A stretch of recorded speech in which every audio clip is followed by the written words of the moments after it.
What is up, guys, and welcome back to PLO Poker Coaching, where we are going to break down how you can beat PLO, Russia, and Cash. After I had been putting in some volume at PLO 100, I'm going to give you 5 of my tips here in order to beat the game. Okay, so let's get started. So the first thing that you need to do is do your research about the game itself. And find out if it's right for you in terms of being able to beat it, right? So first thing you want to know is what's the BB per 100 in rec. You want to know that in any game that you're playing, any format, especially critical here when you're talking about playing 16 BB 100 in this game, which is very tough to beat, right? That's, that's a couple of good win rates stacked on top of each other when you can potentially be playing these stakes is a lot lower. Even the reg tables is probably 13 BB 100 or something like that, so a bit lower. And then comparing to other stakes, this 16 BB 100 is still for PLO 200 as well, where you might be playing 9 BB 100 somewhere else. So definitely consider the rake. And then you also have to understand the smaller edges that are available in Russian cash, right? So GG in general, allowing people to buy in at very short stacks reduces the edge that you're going to have in the game. If you look at the win rates versus recreationals, it's somewhat linear in terms of their stack depth, right? So if you can play them deeper, that's even better. So that is one thing to note about GG in general. In Russian cash, that's made even worse because the players have the option to kind of stand up and sit back down for 4 buy-ins, I think, within a certain amount of time. So if a recreational does double up, they can exit and then come back in with their short stack position. On top of that, you have to understand that regulars are going to play, 2 to 4 tables of Russian cash, whereas a recreational is probably going to play 1, maybe 2 max. But what this means is that on the different tables that you're playing in, you're going to see a much higher ratio of regulars to recreationals than you would in a regular game. On top of that, recreational is going to play much tighter, right? Like the reason that they play quite loose in the regular tables is that they just want to sort of get in the mix, play some hands, have some fun. And if you're playing Russian cash, you can do that by just folding, because you get delivered a new hand right away. So that takes away a massive edge that you have against a lot of these players. Obviously, a lot is post-flop, but when they're getting to the flop at the 50% range, 60% range, you're able to derive so much value. And lastly, you're not going to be able to seat select, right? So you're randomly placed at a table. Even if there are weaker players in the pool, you have no choice as to whether you're sat directly to their left or right. So that hinders your edge in the game as well. And then also you want to check out the player pool, right? So don't just jump into Russian cash. Take a look in the lobby, see how many players that you have. Make sure that when you're playing that you're tagging out recreationals and regs or professionals, so that you can look in the lobby, you can do a scan of the 100 people that are in there, you can see how many of the color that you want is available, and then you can see whether it's actually worth playing or not. And if you're not doing this, it's going to be quite tough to beat these games if you don't know, kind of what you're up against and how hard it's going to be to kind of play this just thinking, you have an edge and you can jump in and play. Okay, so the second thing I want to talk about is playing fewer tables. So I would personally play like 2 at the most. That's probably going to get you somewhere around 350-ish hands an hour, which I think, when I think about decisions that I have to make, the thought process I'm going to be able to compute, that is usually where I find my sort of max is like 300 to 400 hands an hour is what I want to play. And now I know that people are going to say, well, I can go for the leaderboard, and that's like a huge portion of Russian cash in terms of breaking even and then making on the leaderboard. And what I want to make clear is that, like, if you're playing 4 tables, you're going to be paying close to $100 an hour in rec. That's a buy-in every hour, right? Just to be able to play at the tables. And you see that $600 first place leaderboard prize, and that's great. But the people that are winning that prize are playing like 10 hours, right? So they're paying $1,000 in rake in order to play that. Like I saw some guy the other day that, I looked at his stats and it was over like 9,000 hands or something, right? Like, so he's paid close to like whatever, like $1,500 in a day in rake to sit down at Russian cash tables. And I just don't think it's worth it. In terms of like an hourly. You're also going to drive down any edge that you do have in the game as you play more tables. You can't think as deeply in each spot. Your edge is going to reduce, and you're really just going to be spinning reg against a pool that is often full of regs. And in my opinion, it is boring AF. Playing 4 tables of Russian cash, it's absolute button clicking. At its worst, it's not going to help you develop your game. And you're going to get exhausted really quickly. So to do this for, either a living or just to try and develop a good win rate and practice, it's not actually getting you better at the game. I would reduce the tables, think more about the spots, work on developing higher edges. You're going to need them to beat a 16 BB 100 rake. The third thing is having a positive red line. So there are lots of things that you can do specifically in general poker games to improve your red line. And if you head over to PLOpokercoaching.com, there is actually a free article out there about how to play more aggressive poker, which does reference red line sort of secrets in there as well.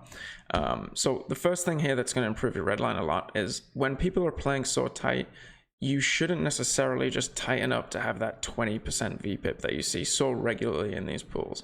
What you want to do is you want to steal a ton more. People are going to play tight in the blinds. They're going to have auto fold on. So button and small blind raising ranges from me are going to be way higher. My red line when I was playing in these games was significantly positive. And that was one of the reasons that I was able to, I think I broke even actually over a lot of, over a small-ish sample, but with rakeback. And so this is like the counter to playing tight, right? So you want to steal more. On top of that, you should be attacking flops like pretty relentlessly with small sizes, right? A lot of the regs that are in the pool that you're going to need to have an edge on are going to be playing multiple tables. They're not going to be thinking about ranges in play, bet sizes, bluff raising opportunities. So one way to easily increase your stabbing, especially in position, is just to reduce your bet size. So maybe you go down to half pot size stabs. Not that many people are going to adjust their ranges and raise as aggressively as they probably should against you. So that is one way that you can easily do it. And then once people play back at you and continue and show aggression with raises, given that how tight people are playing and playing relatively ABC, you can kind of just let it go. And then raising rivers with nutted blockers, we'll see this later in one of the tips, but opponents are heavily overfolding against aggression on rivers, and most people play with the mindset of no one is ever bluffing. So this means that you should bluff more. I'm not usually trying to bluff a ton of people at low stakes, but if you're playing against more regular players in a Russian cash environment, I think people are going to be more inclined to find those stronger hands, those stronger laydowns that you're kind of looking for. The fourth point here is to play more passive against pre-flop action. So we talked about the stealing being increased. We're going to sort of attack more from the cutoff and the button and the small blind, but facing RFIs in this pool, you can actually play a little bit more passively, in my opinion. And the reason for that is you're obviously playing against tight RFI ranges. So those sort of marginal cold calls that you're, on maybe GTO cold calls, but you're going to do them in a reg table because, you're in position, you feel like you have somewhat of an edge. That edge goes down even further when you're, not playing against an 18% RFI, you're playing against like a 12% RFI under the gun. So when you're facing RFI ranges from early position, I would definitely play kind of more cautiously and more passively. You can be more aggressive once it's kind of button opens because people will play closer to the raising range there, and then sort of reduce those marginal 3-bet hands against early position raises because you're just going to be playing against a tighter range. You're going to get 4-bet a ton, and you really want most of your 3-bets to include an ace when you're kind of going for it in a lot of different scenarios. The other reason you can play a bit more passively is because people have a lower VPIP and are auto folding, etc. There's going to be fewer players behind you that will cold call. So a lot of the value in 3-betting, certain parts of your range is that you're going to be able to isolate the person who initially raised, and that you don't have to play a certain hand multi-way that doesn't necessarily play well. So like when you have certain like King Jack 10 double suited type hands, right, which don't have nuttedness in terms of flush draws, like you don't want to be playing a 4-way pot with that. You want to get it heads up and be able to flop something that you can kind of pot and stack off with, right? In this scenario, you're actually able to play against a tighter RFI range by just calling and then playing a high SPR pot in position still heads up a lot of the time, which is kind of key. So I think you want to take a look at taking some of those more marginal 3-bets and putting them into your cold call range rather than kind of playing tighter and just folding them. The other point as well, and this is GG in general, is that your 3-betting range is going to be raked. So when somebody raises and you 3-bet and you take down the pot, so let's say cutoff raises, you 3-bet on the button and you take down the blinds and his original 3.5x raise or whatever it is, that the blinds and the raise are going to be raked. Not your 3-bet, but what was in the pot before you took your action is going to be raked, which is not normally the case on a lot of sites. This is why the rake is so much higher than you would expect as well.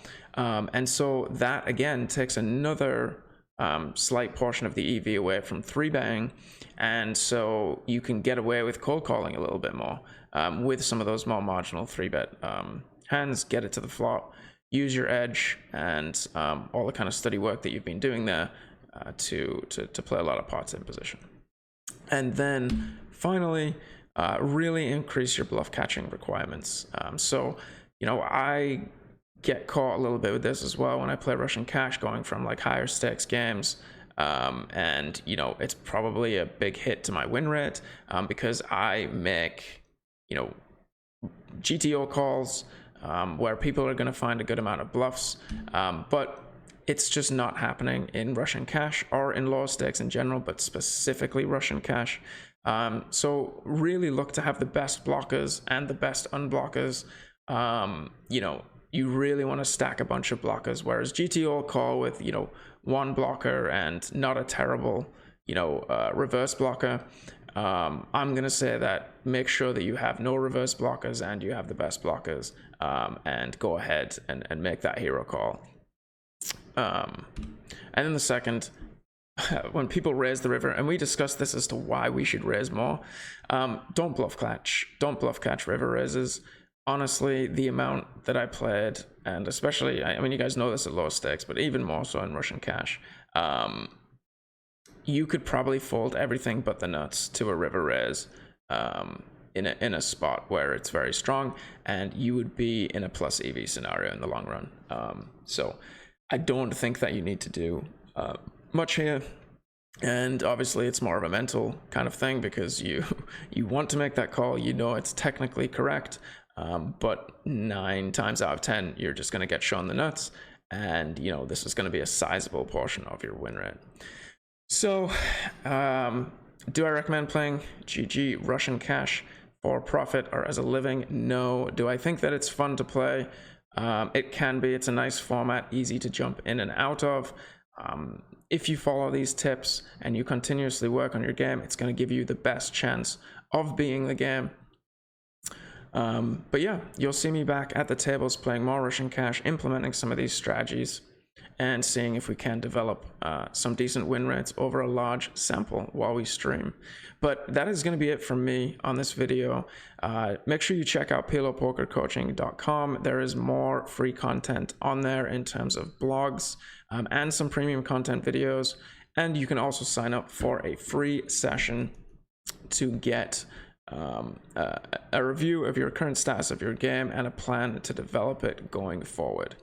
So that's going to be it for me. Thanks everybody for tuning in, and good luck at the tables out there.